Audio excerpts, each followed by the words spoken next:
रात के ठीक 12 बजे थे। पूरा घर गहरी नींद में था, लेकिन तभी एक पुरानी आवाज ने हवा को चीर दिया।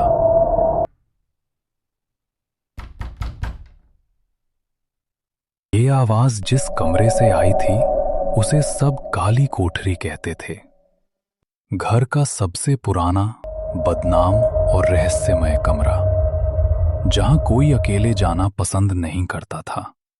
और आज वही आवाज एक बार फिर गूंज उठी। शालिनी ने बिस्तर पर बैठे बैठे धीरे से अपनी आंखें खोलीं। दिल की धड़कन तेज थी। उसने धीरे से फुसफुसाया, फिर वही आवाज। उसके कमरे का बल्ब कई बार टिमटिमाया और अचानक बुझ गया। बस एक छोटी सी टॉर्च उसके तकिए के पास पड़ी थी। शालिनी ने हिम्मत करके उसे उठाया और कमरे से बाहर आई।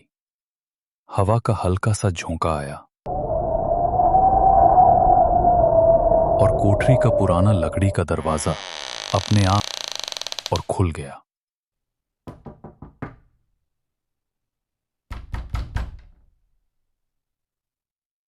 इस बार आवाज बिल्कुल सामने से आई।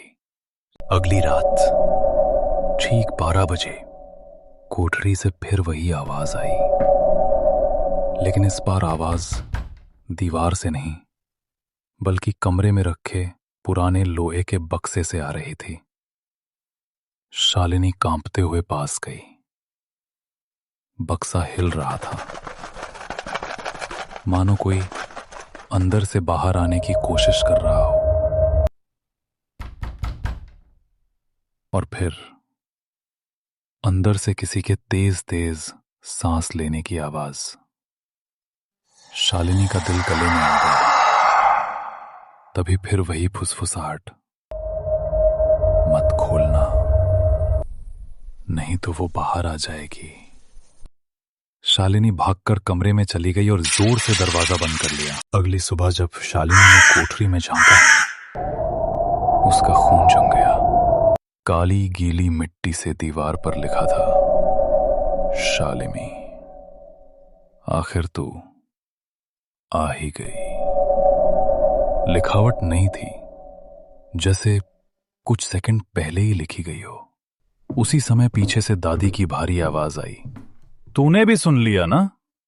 शालिनी मुड़ी। दादी के हाथ कांपे हुए थे।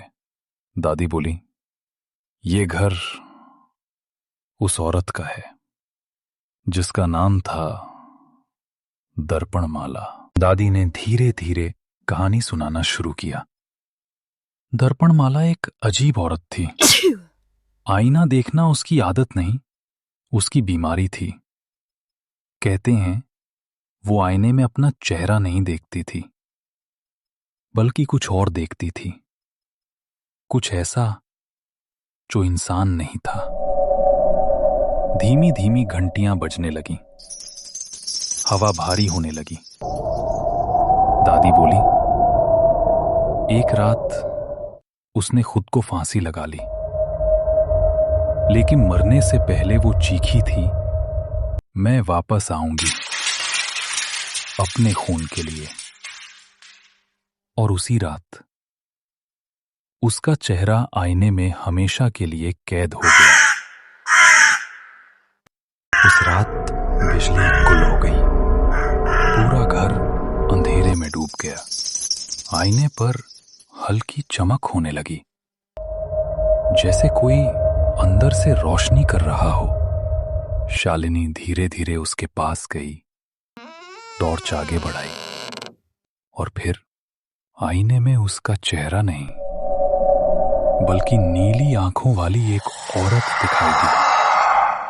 लंबे गीले बाल, गले पर रस्सी का निशान, चेहरा टेढ़ा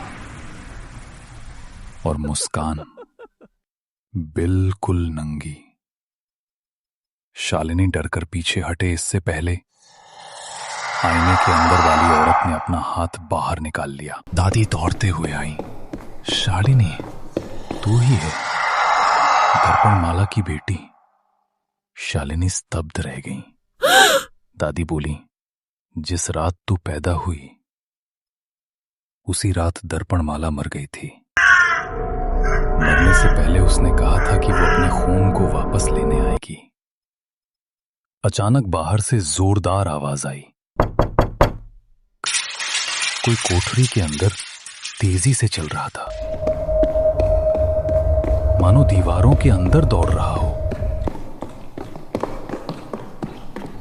उस रात अमावस थी, सबसे अंधेरी, सबसे खतरनाक रात।